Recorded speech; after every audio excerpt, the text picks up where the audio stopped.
Recording in progress. Okay, Dalton's atomic theory આપણે જોઈ લી. Okay fine, good. તો આજનો આપણો પહેલો ટોપિક છે નિશ્ચિત સંરચનાનો નિયમ. બરાબર, યાદ રાખવાના છે નિશ્ચિત સંરચનાનો નિયમ.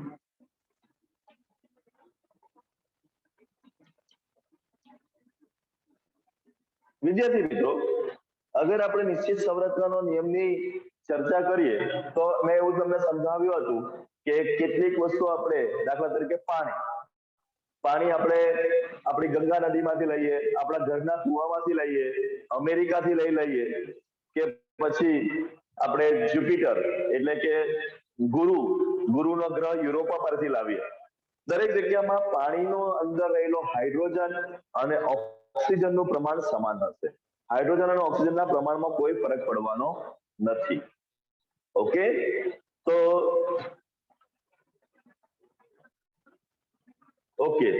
તો આ છે આપણા પાસે નિશ્ચિત સંરચનાનો નિયમ. અને નિશ્ચિત સંરચનાનો નિયમ કંઈક આપણે આવી રીતે લખીએ. શું હશે એનું? કોઈ પણ સંયોજનમાં, કોની અંદર? કોઈ પણ સંયોજનમાં તેમાં રહેલા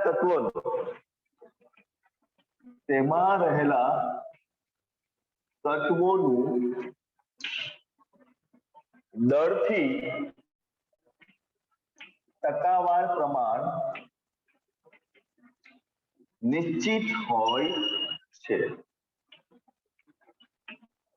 ઓકે, કોઈ પણ સંયોજનોમાં તેમાં રહેલા તત્વોનું દળથી ટકાવાર પ્રમાણ નિશ્ચિત હોય છે. ઓકે, અને તમારે જાતે લખીને ગણવાનું. ઉદાહરણ તરીકે શું લખીશું? ઉદાહરણ તરીકે, તો ઉદાહરણ તરીકે હું તમને પાણીનું એક્ઝામ્પલ લેવા કહું છું. ચોપડીમાં ક્યુપ્રિક કાર્બોનેટનું ઉદાહરણ આપ્યું છે, પણ આપણે પાણીનું ઉદાહરણ લઈ લેવાનું એકદમ સહેલું. કેવી રીતે? તો પાણીની અંદર 2 હાઇડ્રોજન અને 1 ઓક્સિજન, એટલે કે હાઇડ્રોજનનો અણુભાર 1 અને ઓક્સિજનનો 16, કુલ અણુભાર થઈ ગયા 18. પછી અહીંયા લખીશું હાઇડ્રોજનનું ટકાવાર પ્રમાણ. તો હાઇડ્રોજનનું ટકાવાર પ્રમાણ શોધવા માટે હાઇડ્રોજનના દળ કેટલા છે? તો 2 ભાગ્યા 18 ગુણ્યા 100 અને ટકા. એ જ પ્રમાણે આપણે ઓક્સિજનનું ટકાવાર પ્રમાણ શોધીશું. ઓક્સિજનનું દળ કેટલું છે? 16. કુલ દળ કેટલું છે? 18 ગુણ્યા 100%. ચલો શોધી આપો મને. આનો જવાબ કેટલો આવશે? 2 ભાગ્યા 18 ગુણ્યા 100, 11.11 આવે છે. જો તો ગુણાકાર કરો તો 11 ગુણ્યા એટલે 11.11%. અને આનો જવાબ આવશે તમારા પાસે 88.89%. ઓકે, તો ચલો આ છે આપણા પાસે પ્રથમ નિયમ, જેને આપણે કયો નિયમ કહીએ છીએ? તો આ નિયમને આપણે નિશ્ચિત સંરચનાનો નિયમ કહીએ છીએ. પાણી ગમે ત્યાંથી લેવામાં આવે, પરંતુ તેની અંદર રહેલા હાઇડ્રોજન અને ઓક્સિજનનું પ્રમાણ, અહીં હાઇડ્રોજન અને ઓક્સિજનનું પ્રમાણ પાણીમાં 2:1 નિશ્ચિત છે. તો આટલું લખ્યું એટલે આપણો નિશ્ચિત સંરચનાનો નિયમ. Okay, good. નિશ્ચિત સંરચનાનો નિયમ આપણને મળી ગયો. તો આ આપણા પાસે નિશ્ચિત સંરચનાનો નિયમ છે. એમાં શું લખવાનું? કોઈ પણ સંયોજનમાં રહેલા, ઓકે, તેમાં રહેલા તત્વોનું દળથી ટકાવાર પ્રમાણ નિશ્ચિત હોય છે. એને આ સિદ્ધાંત તરીકે ઓળખવામાં આવે છે. તો કોઈને ડાઉટ હોય તો તમે પૂછી શકો છો આમાં. ઓકે, કોઈને નહીં હોય ને હું આશા રાખું છું કે બધાને ખબર પડી ગઈ કે 2:1 પ્રમાણ નિશ્ચિત છે. હવે આ નિયમ પતી ગયો એટલે આપણે હવે બીજા નિયમ તરફ પ્રયાણ કરીશું અને બીજો છે ગુણક પ્રમાણનો નિયમ. ચલો, નિશ્ચિત સંરચનાનો નિયમ કોણે આપ્યો? તો સ્ટ્રાઉસે આપ્યો છે, એવું પ્રાઉસે આપ્યો છે, એવું યાદ રાખજો. કોણ આપ્યો છે? પ્રાઉસ. હવે વારો આવે છે ગુણક પ્રમાણનો નિયમ. તો નંબર 2 અને અહીંયા હેડિંગ છે ગુણક પ્રમાણનો નિયમ. ગુણક પ્રમાણનો નિયમ કોના દ્વારા અપાયો છે? તો ગુણક પ્રમાણનો નિયમ અપાયો છે ડાલ્ટન દ્વારા. કોણે આપ્યો છે? ડાલ્ટન નામના વૈજ્ઞાનિકે. સરસ. ચલો, આ નિયમ ડાલ્ટન નામના વૈજ્ઞાનિકે આપ્યો છે. ઓકે, આ નિયમ શું સમજાવે છે આપણને? તો આ નિયમ સમજાવે છે કે જો બે તત્વો સંયોજિત થઈ એકથી વધુ સંયોજન બનાવતા હોય, જો બે તત્વો સંયોજિત થઈ એકથી વધુ સંયોજન બનાવતા હોય તો એક તત્વના નિશ્ચિત દળ સાથે સંયોજિત થતો બીજું તત્વ વિવિધ દળનું પ્રમાણ ચોક્કસ પૂર્ણાંક સંખ્યા હોય છે. શું હોય છે? ચોક્કસ પૂર્ણાંક સંખ્યા હોય છે. તો અહીંયા આપણે લખીશું નિયમ, જો બે તત્વો સંયોજિત થઈ જુદા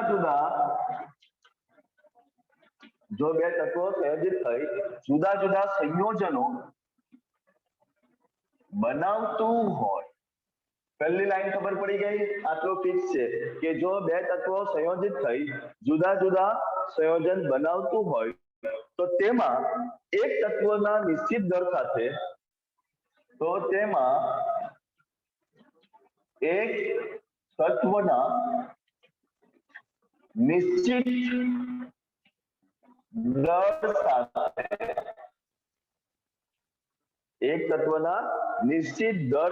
જોડાતું બીજું અથવા તો સંયોજાતું બીજું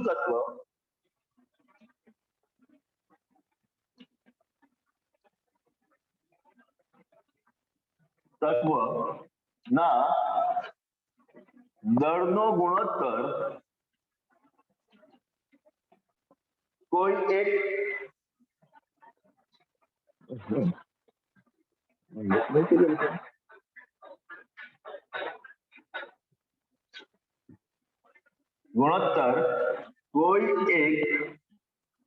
નિશ્ચિત અથવા તો પૂર્ણાંક સંખ્યા હોય છે.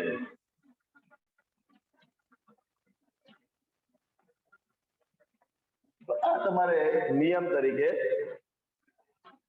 યાદ રાખવાનું છે. તો જો બે તત્વો સંયોજિત થઈ જુદા જુદા સંયોજન બનાવતું હોય તો તેમાં રહેલા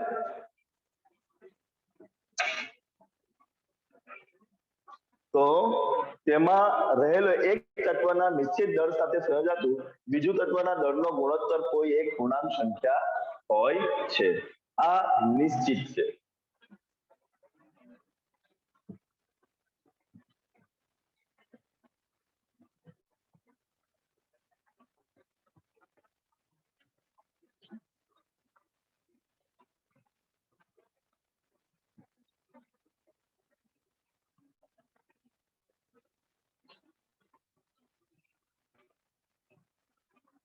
હું બોલું છું તે લખી દેજો. જેને નહીં દેખાતું હોય તે હું બોલે તે લખી દેજો. જો બે તત્વો સંયોજિત થઈ જુદા જુદા સંયોજનો બનાવતું હોય તો તેમાં એક તત્વના નિશ્ચિત દળ સાથે સંયોજાતું બીજું તત્વ દળનો ગુણોત્તર કોઈ એક પૂર્ણાંક સંખ્યા હોય છે.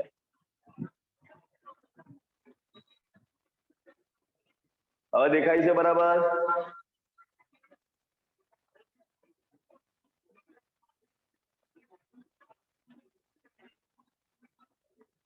Okay, good. એક જણને દેખાય છે ને બીજાને ના દેખાય તો મારે ક્યાં જવું? ઓકે, તો આ છે આપણા પાસે નિયમ. ઓકે, ચલો હવે એને હું એક્સપ્લેનેશન આપું છું. ઉદાહરણ, H અને O સંયોજાય H2O અને H2O2 બનાવે છે. ચલો અહીંયા આપણા પાસે કોણ કોણ બે સંયોજાય છે? હાઇડ્રોજન અને ઓક્સિજન સંયોજાઈને શું બનાવે છે? H2O અને H2O2 બનાવે છે. હવે તમારામાંથી કોઈએ મને કહેવાનું છે કે આમાં કોણ બંનેમાં સરખું છે અને કોણ જુદું જુદું છે? તો હાઇડ્રોજન બંનેમાં સમાન છે, પરંતુ ઓક્સિજન બંનેમાં જુદો જુદો છે. હાઇડ્રોજન બંનેમાં સમાન છે, પણ ઓક્સિજન જુદો જુદો છે. તો ઓક્સિજન નો ગુણોત્તર આપણે જોઈશું. અહીંયા લખીશું ઓક્સિજન જુદા પ્રમાણમાં છે. ઓકે, તો એકમાં O છે અને બીજામાં O2 છે. જો અહીંયા O છે અને અહીંયા O2 છે, બંનેમાં H2 સમાન છે, પણ એકમાં O છે અને બીજામાં O2 છે. તો O નું દળ કેટલું? 16. તો O નું દળ કેટલું થાય છે? 16 થાય છે. અને O2 નું દળ 32. O2 નું દળ 32. બંનેમાંથી શું સામાન્ય નીકળશે? હાલી 16 અને 32 માંથી સામાન્ય શું નીકળશે?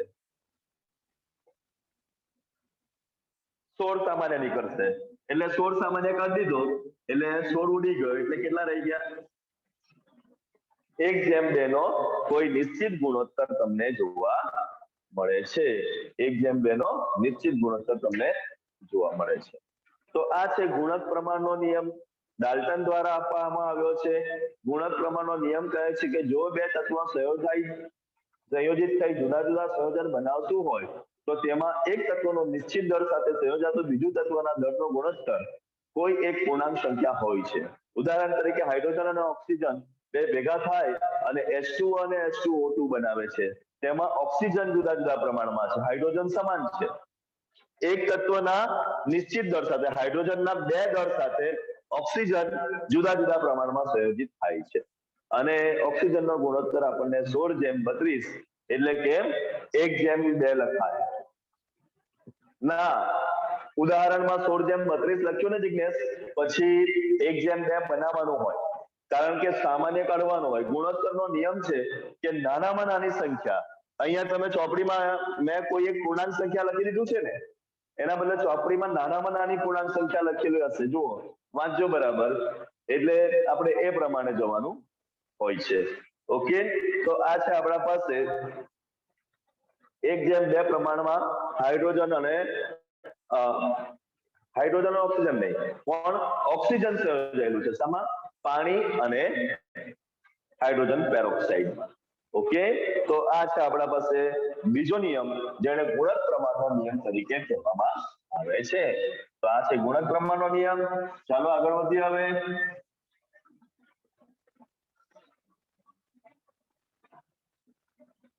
ગુણક પ્રમાણના નિયમ પછી આપણા પાસે આવે છે બીજો નિયમ, જેને કહેવામાં આવે છે સંયોજિત ભારનો નિયમ. ત્રીજો નિયમ કયો છે આપણા પાસે? સંયોજિત ભારનો નિયમ.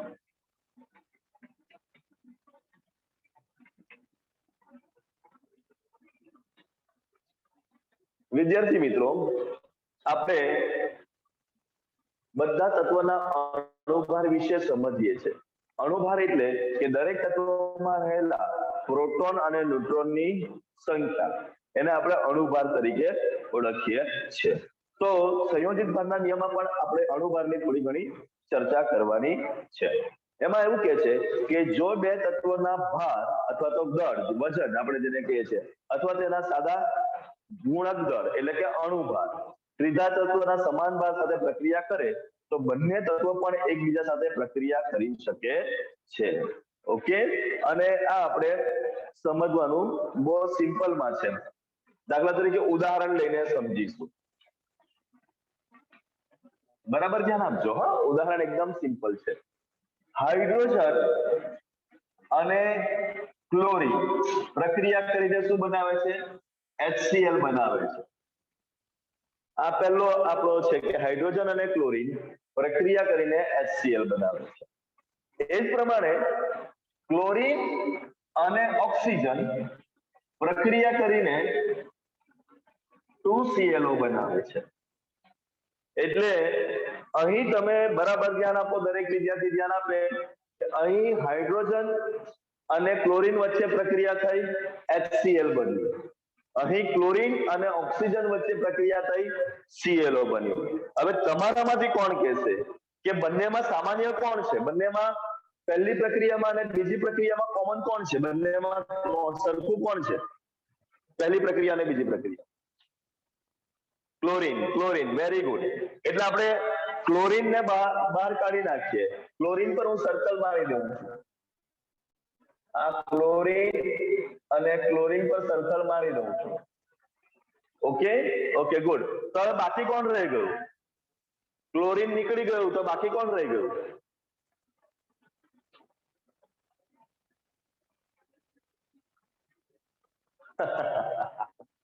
એનો અર્થ શું થાય? વેરી ગુડ, શાબાશ, તમે જવાબ આપી દીધો. શાબાશ, વેરી ગુડ બધાને. ઓકે, તમે જવાબ આપી દીધો કે પાણી રહી ગયું. એનો મતલબ તમે શું કરો? હવે તમારે આને નિયમમાં લખવું હોય તો તમે શું લખશો? આ બે પરથી આપણે ત્રીજું બનાવી દીધું. હવે એનો નિયમ તમારે બનાવવાનો હોય તો તમે શું બનાવશો? ના, હવે નિયમ લખીને બતાવો ને. એ તો બધાને ખબર પડી ગઈ કે H2 અને O2 રહી ગયો એટલે H2O2 થી આપણને પાણી મળશે. એ પરફેક્ટ. પણ એનો નિયમ શું છે ભાઈ? વિધિ, નિયમ લખીને બતાવો. શું કહેવા માંગે છે? આટલું મેં સમજાવ્યું એ જાતે સમજવાનો પ્રયત્ન કરો.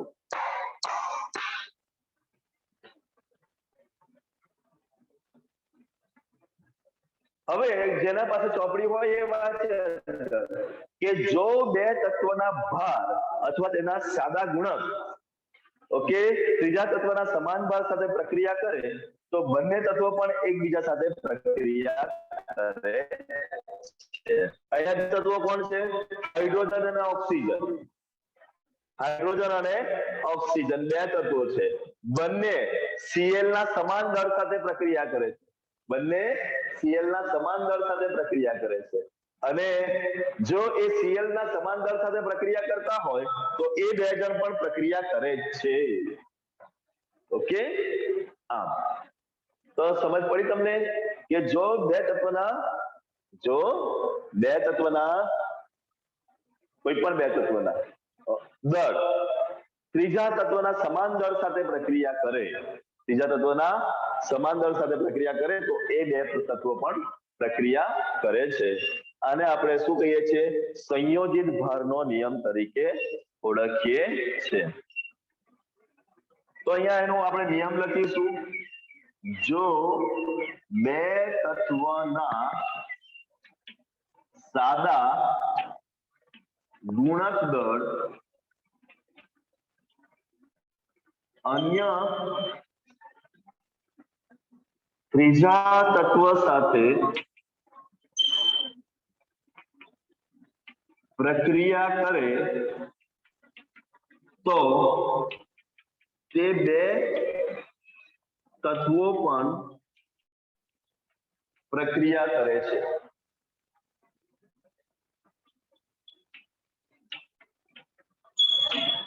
આને આપણે શું કહીએ છીએ? સંયોજિત ભારનો નિયમ. તો સંયોજિત ભારનો નિયમ શું છે? સિમ્પલ ભાષામાં હાઇડ્રોજન અને ઓક્સિજન બે તત્વો છે. હાઇડ્રોજન પણ ક્લોરીન સાથે પ્રક્રિયા કરે છે અને ઓક્સિજન પણ ક્લોરીન સાથે પ્રક્રિયા કરે છે. અને આ પ્રક્રિયાથી આપણને જે પ્રક્રિયા મળે છે તે શું કરે છે? હાઇડ્રોજન અને ઓક્સિજન પણ પ્રક્રિયા કરે છે. અહીંયા અગર તમારે સુધારવું હોય તો સુધારી શકો છો કે અહીંયા Cl2O બનાવવું હોય તો અહીંયા 2Cl. એટલે અહીંયા ઓક્સિજન સાથે 2 Cl છે તો હાઇડ્રોજન સાથે પણ ઓક્સિજન સાથે પણ હાઇડ્રોજન કેટલા આવવા જોઈએ? 2 આવવા જોઈએ. એવું સમજાવી શકે છે.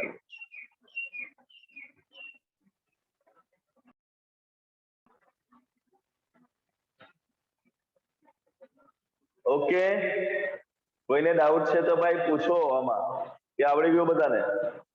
આટલું જ યાદ રાખવાનું. જો બે તત્વોના સાદા ગુણક દળ અન્ય ત્રીજા તત્વો સાથે પ્રક્રિયા કરે તો તે બે તત્વો પણ તે પ્રમાણે પ્રક્રિયા કરે છે.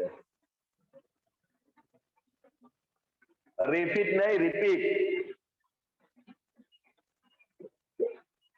અલા રિપીટ લખવાનું. હા એ જ. શું ક્લિયર કર્યું? જો બે તત્વના સાદા ગુણક દળ અન્ય ત્રીજા તત્વો સાથે પ્રક્રિયા કરે તો તે બે તત્વો પણ પ્રક્રિયા કરે છે, તે જ પ્રમાણે પ્રક્રિયા કરે છે એવું સમજવાનું અને આ પ્રક્રિયા લખવાની. Okay, done. Okay, good. તો આ છે આપણે સંયોજિત ભારનો નિયમ. હવે સંયોજિત ભારના નિયમ પછી આપણે આના સાથે બધા જ આપણા જેટલા નિયમ છે, ઓકે, એ બધા નિયમ આપણે પતાવી દીધા. ઓકે, બધાથી પહેલા આપણે ડાલ્ટન સમજ્યા.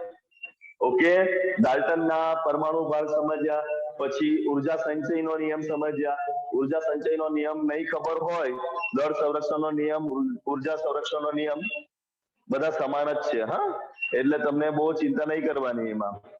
તો કદાચ બાકી હોય તો જોઈ લો. પહેલો દ્રવ્ય સંચયનો નિયમ છે અને આ નિયમ યુનિવર્સલ એટલે કે દરેક વસ્તુ માટે લાગુ પડે છે અને નિયમ એકદમ સિમ્પલ છે દ્રવ્ય સંચયનો. શું છે નિયમ? આવો છે: દ્રવ્યનું સર્જન કે વિસર્જન શક્ય નથી. બસ તમારે આટલું ધ્યાન રાખવાનું છે. દ્રવ્યનું સર્જન કે વિસર્જન શક્ય નથી. આ નિયમ લેવોઇઝરે આપ્યો હતો. કોણે આપ્યો હતો? લેવોઇઝર. ઓકે, આટલું છે. દ્રવ્યનું સર્જન કે વિસર્જન શક્ય નથી. પણ તમારે વધારવું હોય, પરંતુ તેને એક રૂપમાંથી બીજા રૂપમાં ફેરવી શકાય છે. વધારવું હોય તો આ લખી શકો છો કે દ્રવ્યનું સર્જન કે વિસર્જન શક્ય નથી. આ નિયમ લેવોઇઝરે આપ્યો હતો અને એ શું કહે છે કે તેનું એક સ્વરૂપમાંથી બીજા સ્વરૂપમાં એન્ટિનો બરાબર છે, એન્ટોઇનો. ઓકે, ચલો, પરંતુ તેને એક રૂપમાંથી બીજા રૂપમાં ફેરવી શકાય છે. અને ઉદાહરણ આપવાનું: હાઇડ્રોજન અને ઓક્સિજન પાણીમાં ફેરવાઈ શકે છે.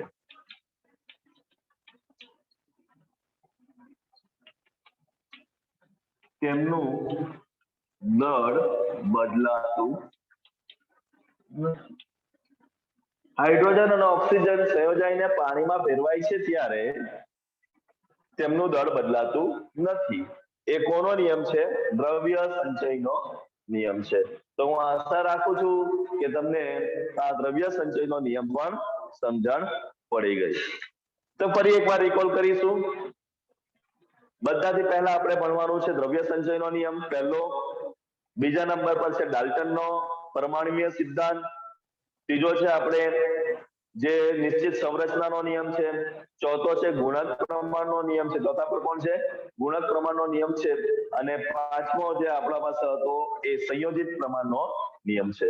તો આ 5 નિયમો આમ ચોપડીમાં, જૂની ચોપડીમાં 7 આપ્યા છે, પણ નવી ચોપડીમાં લગભગ 5 જ આપ્યા છે. એટલે આપણે 5 જ નિયમ ભણીએ છીએ. ઓકે, તો કયા કયા 5 નિયમો છે? ફરી એકવાર, બધાય પહેલો નિયમ દ્રવ્ય સંચયનો નિયમ છે. બીજો ડાલ્ટનનો પરમાણુય સિદ્ધાંત છે. ત્રીજો નિશ્ચિત સંરચનાનો નિયમ છે. ચોથો ગુણક પ્રમાણનો નિયમ છે અને પાંચમો સંયોજિત પ્રમાણનો નિયમ છે. આમ તમારે આ 5 નિયમો યાદ રાખવાના છે. 5 નિયમો મેં લખીને બોર્ડ પર સમજાવ્યા છે કે કયા નિયમમાં કેવી રીતે તમે ઇઝીલી યાદ રાખી શકો છો. ઓકે, તો હવે પછી આ 5 નિયમો તમને આવડી જવા જોઈએ. હવે પછીનો આપણો જે કોન્સેપ્ટ ચાલશે એ ખૂબ જ મહત્વનો છે. એટલે હવે દરેક જણ એના ઉપર વ્યવસ્થિત રીતે ધ્યાન આપશે. ખૂબ જ વ્યવસ્થિત ધ્યાન આપવાનું છે.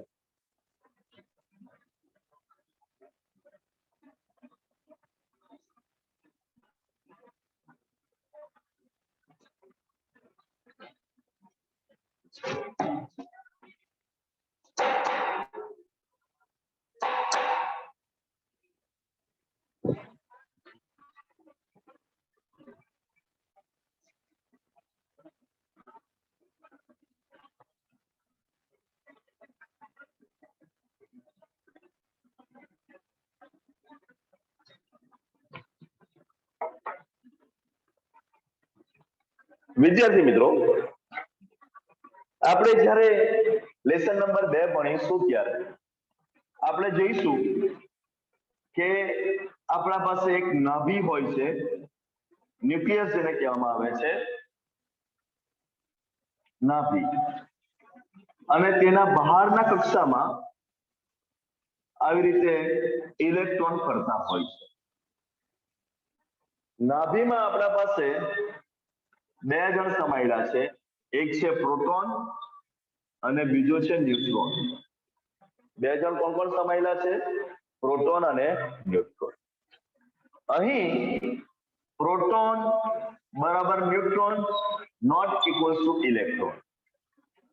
પ્રોટોન અને ન્યુટ્રોનના દળ સમાન છે, લગભગ સમાન છે, પણ આનું દળ ખૂબ જ ઓછું છે. અગર આપણે એ બે વચ્ચે કમ્પેરિઝન કરીએ તો કમ્પેરિઝનમાં એવું તમને જોવા મળશે કે આનું વજન 10,000 ગણું ઓછું છે. ઇલેક્ટ્રોનનું વજન કેટલું? 10,000 ગણું ઓછું છે. કોના વજન કરતા? પ્રોટોન અને ન્યુટ્રોન. એટલે જ્યારે આપણે પરમાણુનું વજન વિચારીએ, પરમાણુના દળ વિશે વિચારીએ, તો પરમાણુનું દળ આપણા પાસે પ્રોટોન અને ન્યુટ્રોનના સરવાળા બરાબર થઈ શકે. ઇલેક્ટ્રોનનું દળ તો ખૂબ જ નાનું છે, એટલે પરમાણુનું દળ તમારા પાસે પ્રોટોન અને ન્યુટ્રોનના દળના સરવાળા બરાબર હોય છે. ઓકે, અને એ રીતે આપણે દરેક પરમાણુનું દળ શોધીએ છીએ. પરંતુ અહીં પ્રશ્ન ઉભો થાય છે કે સર, આજે આપણે જાણીએ છીએ કે એક નાભીની અંદર હાઇડ્રોજનમાં એક પ્રોટોન અને એક ન્યુટ્રોન હોય છે, પરંતુ પહેલાના જમાનામાં એ લોકોને ક્યાંથી ખબર પડેલી કે ભાઈ આની અંદર આટલું દળ હોય છે? ઓકે, અને એ સમજૂતી મેળવવાની છે આપણે કોની અંદર? પરમાણુ ભાર અથવા અણુ ભાર. કોઈ જગ્યા પર એને પરમાણ્વીય દળ તરીકે પણ લખેલું હશે, કોઈ જગ્યા પર શું લખ્યું હશે? પરમાણ્વીય દળ તરીકે પણ લખેલું હશે. ઓકે, આણ્વીય દળ પણ કહેવામાં આવે છે, બહુ બધા નામ છે એના. પરમાણુ ભાર, અણુ ભાર, આણ્વીય દળ, પરમાણ્વીય દળ, એમ એના ઘણા બધા નામ હોઈ શકે છે. તો ટૂંકમાં તમારે સમજવાનું છે કે અણુ ભાર શું છે. તો atomic mass, okay, atomic mass, atomic weight, molecular mass, એવા બધા બહુ આપણા પાસે આવશે. ઓકે, પણ એ કહેવા શું માંગે છે, એનો અર્થ શું છે? અને ત્યાર પછી મોલાર માસ શબ્દ આવશે, એનું બીજું નામ પણ છે, અને ત્રીજું નામ છે મોલાર દળ. અને પછી આ મોલાર દળ મહત્વનું થઈ જશે. પછી શું મહત્વનું થઈ જશે? મોલાર દળ. તો વિદ્યાર્થી મિત્રો, આવતીકાલનો આપણો પ્રોગ્રામ હશે કે આપણે પરમાણ્વીય દળ કોને કહેવાય, આણ્વીય દળ કોને કહેવાય, વગેરેની ડિટેલમાં ચર્ચા કરીશું. આ બધી આપણે ચર્ચા કરવાની છે.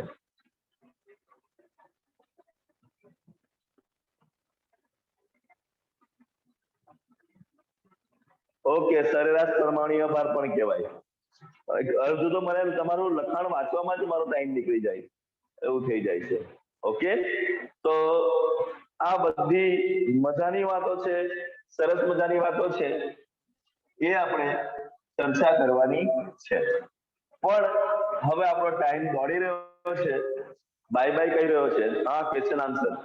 તો આજના ક્વેશ્ચન આન્સર શું છે એ જોવાનો પ્રયત્ન કરીએ.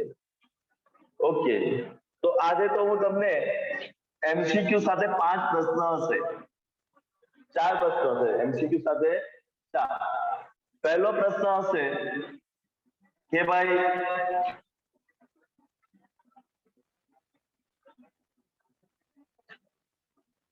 દ્રવ્ય સંચયનો નિયમ લખો. પહેલો પ્રશ્ન છે દ્રવ્ય સંચયનો નિયમ લખો. બીજો પ્રશ્ન હશે નિશ્ચિત સંરચનાનો નિયમ લખો. બીજો પ્રશ્ન હશે નિશ્ચિત સંરચનાનો નિયમ લખો. ચલો, ત્રીજો હશે ગુણક પ્રમાણનો નિયમ લખો. ત્રીજો પ્રશ્ન શું હશે? ગુણક પ્રમાણનો નિયમ લખો. ચોથો પ્રશ્ન હશે સંયોજિત પ્રમાણનો નિયમ લખો. આ 4 પ્રશ્ન છે. 4 પ્રશ્નોનું હું ડિસ્કશન હમણાં કરી લઉં છું. બધાથી પહેલા દ્રવ્ય સંચયનો નિયમ. તો જગતમાં રહેલું દ્રવ્યનું સર્જન કે વિસર્જન શક્ય નથી. રૂપમાંથી બીજા રૂપમાં પરિવર્તન કરી શકાય છે. ઉદાહરણ તરીકે 1 ગ્રામ હાઇડ્રોજન અને 1 ગ્રામ ઓક્સિજન લઈને આપણે 1 ગ્રામ પાણી બનાવીએ. તેમાં હાઇડ્રોજન અને ઓક્સિજનનું દળ બદલાતું નથી. તો આ છે આપણા પાસે દ્રવ્ય સંચયનો નિયમ. ત્યાર પછી આપણા પાસે આવે છે નિશ્ચિત સંરચનાનો નિયમ. નિશ્ચિત સંરચનાની નિયમની અંદર વિશ્વમાં કોઈ પણ જગ્યા પરથી જો કોઈ સંયોજન લેવામાં આવે છે ત્યારે એ સંયોજનમાં રહેલા તત્વોનું પ્રમાણ નિશ્ચિત હોય છે. તત્વોનું દળથી પ્રમાણ નિશ્ચિત હોય છે. દાખલા તરીકે ક્યુપ્રિક કાર્બોનેટની અંદર અગર તમે એને કુદરતી રીતે બનાવ્યો અને કૃત્રિમ રીતે બનાવ્યો, કુદરતી રીતે મેળવ્યો અને કૃત્રિમ રીતે બનાવ્યો, પરંતુ એની અંદર કોપર, કાર્બન અને ઓક્સિજનનું પ્રમાણ નિશ્ચિત હોય છે. અને એ આપણે ગણતરી કરેલી જ છે, ગણતરી કરતા આવડે જ છે તમને. તો એ ગણતરી કરીને તમારે નિશ્ચિત સંરચનાનો નિયમ લખવાનો છે. એ જ પ્રમાણે ગુણક પ્રમાણનો નિયમ લખો. તો જ્યારે આપણે એમ લખી શકીએ કે એક જ પ્રકારના તત્વો સંયોજાઈને જુદા જુદા સંયોજનો બનાવે છે ત્યારે તેમાં રહેલું એક તત્વના દળ સાથે બીજા તત્વો જે સંયોજાય છે, ઓકે, તે ચોક્કસ પૂર્ણાંક આંકડો ધરાવે છે. દાખલા તરીકે હાઇડ્રોજન અને ઓક્સિજન સંયોજાઈને પાણી અને હાઇડ્રોજન પેરોક્સાઇડ બનાવે છે. ઓકે, આ હાઇડ્રોજન પેરોક્સાઇડ બને છે ત્યારે તેની અંદર બંનેમાં પાણી અને હાઇડ્રોજનમાં હાઇડ્રોજનનું પ્રમાણ ચોક્કસ છે, H2, પણ ઓક્સિજન જુદા જુદા સ્વરૂપે અંદર સંયોજાયું છે. ઓક્સિજન O અને O2 ના સ્વરૂપમાં સંયોજાયું છે. O નું દળ છે 16 અને O2 નું દળ છે 32. એટલે 16:32 તમે લખી શકો છો. અને આ 16:32 ના કારણે 16 સામાન્ય નીકળી જશે તો ઓક્સિજન નો જે ગુણોત્તર છે 1:2 ફિક્સ છે. તો એ તમે એની અંદર સમજી શકો છો. તો આ છે આપણા પાસે ગુણક પ્રમાણનો નિયમ. ત્યાર પછી આપણા પાસે સંયોજિત જથ્થાનો નિયમ અથવા તો સંયોજિત પ્રમાણનો નિયમ. ઓકે, સંયોજિત